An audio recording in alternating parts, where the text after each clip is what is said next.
राधे राधे। जय श्री कृष्ण। आज की इस वीडियो में हम सुनेंगे बृहस्पतिवार के व्रत कथा तथा केले के पेड़ को सींचने की कहानी। अगर आप हमारे चैनल पर नए हैं और आपको हमारी कहानी पसंद आती है तो कृपया चैनल को लाइक और सब्सक्राइब कर लें। बोलिए विष्णु भगवान की जय हो, बृहस्पतिवार भगवान की जय हो। बहुत समय पहले की बात है। एक गांव में एक साहूकार और साहूकारनी रहते थे। उसकी एक बेटी और एक बेटा था। बेटे की शादी हो चुकी थी। साहूकार की बहू बहुत ही धार्मिक प्रवृत्ति की थी। रोज पूजा पाठ करती और उसकी भगवान श्री हरि विष्णु में गहरी आस्था थी। वह हर रोज केले के पेड़ को सींचती, उसकी पूजा करती और केले के पेड़ के पास बैठकर भगवान विष्णु की पूजा करती। जब वह केले के पेड़ की पूजा करती और सींचने जाती तो अपनी ननद को भी साथ ले जाती और उसे भी कथा सुनाकर पेड़ सींचने को कहती और हर रोज भगवान से प्रार्थना करती, हे श्री हरि विष्णु, आप मुझे एक पुत्र दे दो, मेरी मनोकामना पूरी कर दो। अगर आप मेरी मनोकामना पूरी करेंगे तो मैं अपनी नंद का विवाह आपके साथ यानी इस केले के पेड़ के साथ कर दूंगी। जब वो केले के पेड़ को सींचती तो उनसे यही प्रार्थना करती। एक दिन श्री भगवान ने सोचा, यह हर रोज यही कहती है, यदि इसे बेटा मिल गया कि तो अपनी नंद का विवाह मुझसे कर देगी। मैं इसकी मनोकामना पूरी कर देता हूँ और फिर देखता हूँ भला यह कैसे अपनी नंद का विवाह मुझसे करती है। भगवान श्री हरि विष्णु के आशीर्वाद से वो गर्भवती हो गई और उसे एक सुंदर पुत्र की प्राप्ति हुई।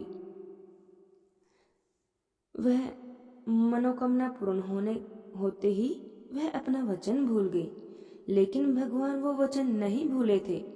जब उसका बेटा 1.25 महीने का हुआ तो वो अपने मायके जाने लगी। रास्ते में वह वही केले का पेड़ आया जिसकी वो पूजा करती थी। जब वो उस पेड़े के पास से गुजरी तो उसे आवाज आई, तुम कहती थी कि यदि पुत्र प्राप्त हो जाएगा तो तुम अपनी नंद का विवाह मुझसे कर दोगी। अब तुम अपना वचन पूरा क्यों नहीं कर रही हो?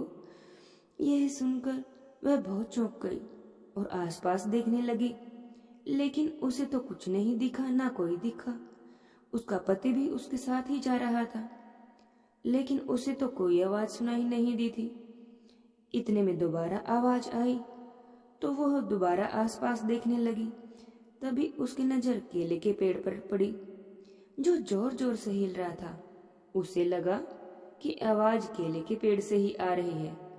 वो बहुत डर गई और उसे अपनी कही बात याद आ गई और अब वो अपने बेटे को लेकर जल्दी जल्दी वहां से चली गई और अपने मायके में भी वो घबराई हुई रहने लगी।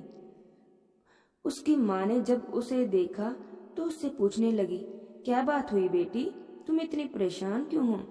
लेकिन उसने किसी को भी कुछ नहीं बताया। जब वो वापस ससुराल आने लगी तो उसने दूसरे रास्ते को चुना और वो दूसरे रास्ते से आती हुई अपने ससुराल पहुंच गई। पर वो वहां पर भी परेशान रहने लगी। सास ससुर और पति के पूछने पर कि क्या हुआ है, उसने कुछ नहीं कहा। बस कहने लगी कि मेरी तबीयत कुछ ठीक नहीं रहती, इसलिए मैं परेशान रहती हूँ। तो सब कहने लगे, कोई बात नहीं, तुम आराम कर लो।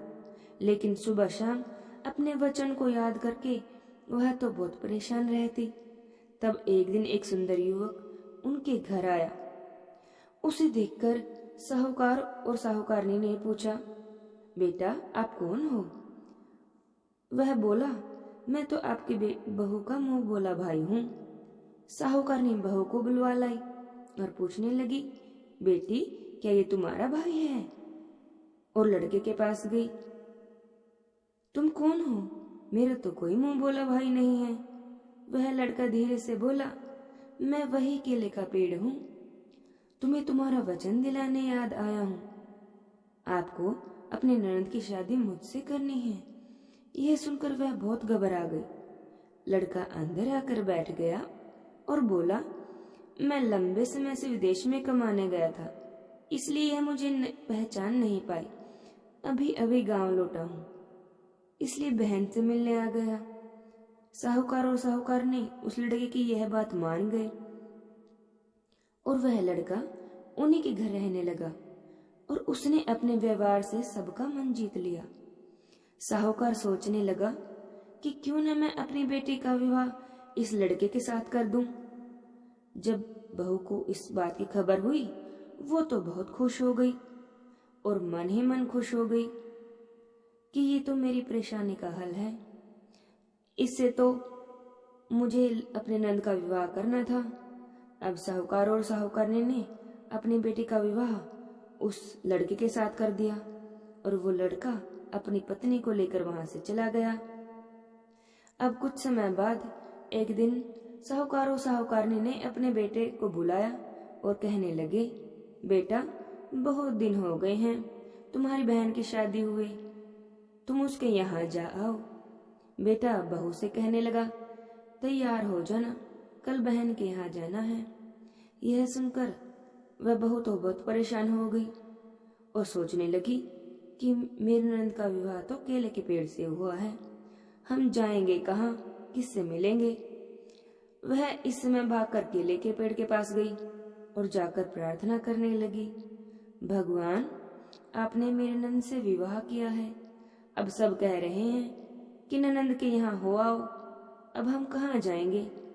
तब केले के पेड़ में से आवाज आई, तुम चिंता मत करो, यहीं अपने पति को लेकर आ जाना, बाकी सब मैं देख लूंगा। यह सुनकर तो वह बहुत खुश हो गई और अपने घर आ गई। अगले दिन ननंद के यहाँ जाने के लिए निकल गई और चलते चलते केले के पेड़ के पास आ पहुंची। वहां जाकर उसने देखा कि केले के पेड़ की जगह एक आलीशान महल खड़ा हुआ था। खूब नौकर चाकर घूम रहे थे। यह देखकर तो वह आश्चर्यचकित और हैरान रह गई।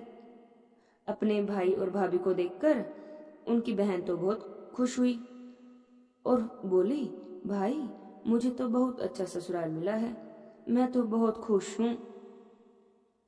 कुछ समय बाद बहू ने कहा कि हमें तो घर वापस चलना चाहिए, बहुत देर हो गई है। उसका पति कहने लगा, इतनी भी क्या जल्दी है, अभी तो आए हैं, थोड़ी देर और रुकते हैं। वह कहने लगी, नहीं नहीं, हमें घर चलना चाहिए। वो दोनों अपने घर की ओर निकल पड़े।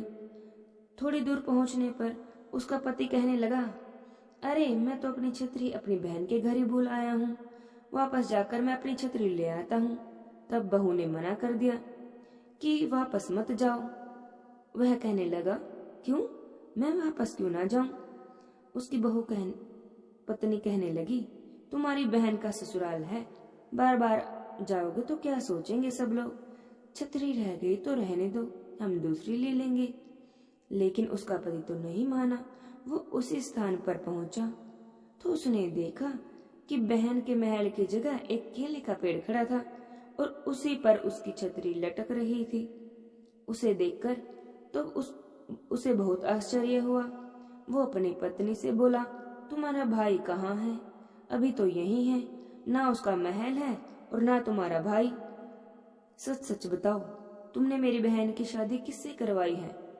तब वह कहने लगी, आप घर चलिए, मैं सब कुछ बताती हूँ। घर आने पर उसने अपने पति और सास ससुर को सारी सच्चाई बता दी और उन्हें यह भी बता दिया कि उनकी बेटी यानी उसकी ननंद की शादी केले के पेड़ से हुई है, भगवान विष्णु से हुई है। यह सुनकर तो वे सब बहुत खुश हुए और कहने लगे, बेटी, तुम्हारी पाठ और पूजा से हमारी बेटी का विवाह भगवान से हुआ है। हे भगवान, जैसे केले के पेड़ को सींचने का फल आपने उस साहूकार की बहू और उसकी ननंद को दिया, ऐसे ही सबका भला करना। यह कहानी कहते सुनते हुंकारा भरते सब पर अपनी कृपा बनाए रखना। बोले विष्णु भगवान की जय हो, लक्ष्मी माता की जय हो। जय जय जय श्री राधे श्याम।